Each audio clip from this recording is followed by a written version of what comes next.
Bismillahirrahmanirrahim. Alhamdulillah wassalatu wassalamu ala Rasulillah wa ala alihi wasahbihi wa man wala. Bali ngayon naman mga kapatid sa pananampalatayang Islam, pag-uusapan natin ang tinatawag na dalawang uri ng siher na pamamaraan ng siher para makaabot doon sa biktima ang siher, ang kulam. Bali, unang-una, isa sa pinaka-common na siher, pamamaraan ng siher, ay ang siher na nanggaling sa katawan ng biktima. Sabi nga sa English, meron akong nakita sa YouTube na mangkukulam na sinabi niya ito yung tinatawag na DNA magic.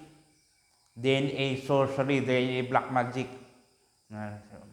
Ang mga mangkukulam ngayon, mga kapatid sa pananampalatayang Islam, ay nasa YouTube na sila, hindi sila nahihiya sa ginagawa nila. Kasi nga, ang pagpatay sa mangkukulam ay sa karamihan ng bansa ay hindi na ginagawa. So, itong DNA siher na ito, o siher na nanggaling sa katawan, ang gagawin dito ng mangkukulam, kukuha ang mangkukulam ng mga parte ng katawan ng kanyang bibiktimahin. Katulad, ang pinaka-common dito ay tinatawag na kuko at saka buhok. Pero pwede rin ang mga pawis, kunwari meron kang damit na pinagpawisan, meron kang damit na pagpawisan mo, lalagyan ng yung DNA mo, at yung mga bagay na galing sa katawan mo, katulad din ng mga katas ng pakikipagtalik. Yun, pwede rin gamitin yon para sa siher. Ang ginagawa nila dyan, pag gumagawa sila ng ganyan, yung DNA siher na yan, DNA na mula sa katawan, kailangan makakuha sila ng ganun, parte ng katawan. Pinaka-common dito, kuko at saka buhok. Pag nakuha na yung kuko at saka buhok, doon na gagawa sila ng mga ritual na pagsamba sa jinn, kung ano ng mga ritual. Tapos, ang gagawin nila, ilalagay nila yon, isiselyuhan nila yon, tapos lalagyan nila lang mga buhol. Tatalin nila, tapos bubuhulan nila. Tapos, yun. Tapos minsan, yung kay Propeta Muhammad sallallahu alaihi wasallam, nung sinelyuhan na, tapos yung magic, lalagyan ng mga buhol. Tapos, ang Propeta Muhammad sallallahu alaihi wasallam, nilagay ang siher na pinangkulam sa Propeta Muhammad sallallahu alaihi wasallam, pinasiher sa Muhammad sallallahu alaihi wasallam, nilagay sa isang balon.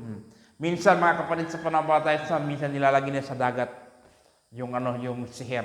Minsan naman sa disyerto.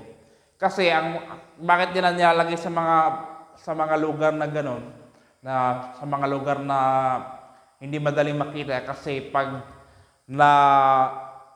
yung kontrata na yon, yung magic spells na yon, yung potion na yon, kapag yun ay nasira yung buhol, ay masisira din ang magic, masisira din ang siher.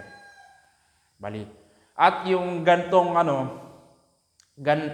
siher, parang nadidetect, kasi ang ginagawa pag nakuha naman kukulam yung kuko at saka buhok, o kung ano mang parts ng katawan ng tao na bibiktimahin niya, ma-identify ng jinn.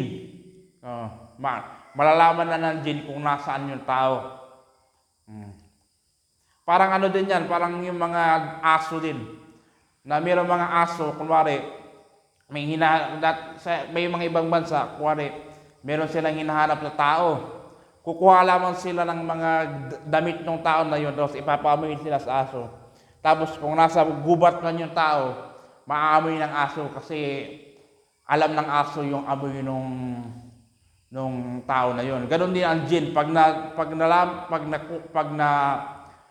nalaman ng jinn or na-experience ng jinn yung kuko at saka buhok ng tao, nalalaman niya kung nasan yung tao na yun.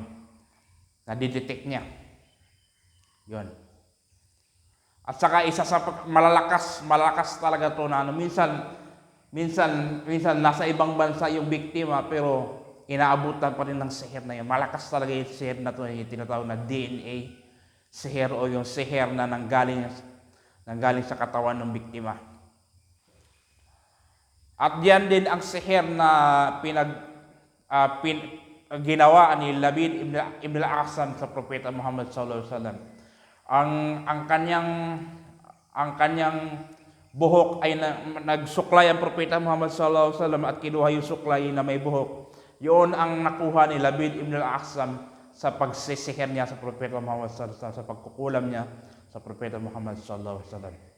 Pangalawang pamamaraan naman ng sihir ay tinatawag na yung nanggaling sa kamay ng mangkukulam. Okay, parang ipapadala ng mangkukulam na sihir. Kunwari, katulad yung mga pagkain, potion, taawid, tamima, mga anting-anting.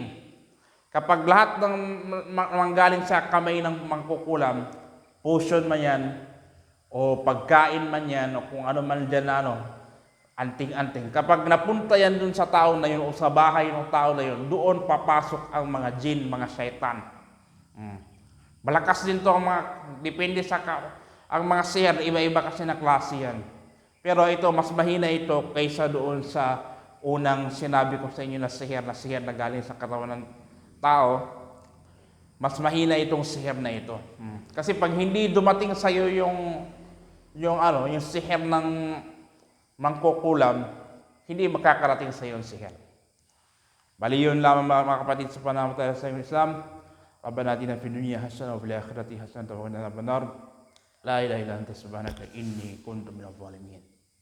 Sallallahu alaihi wa sallam.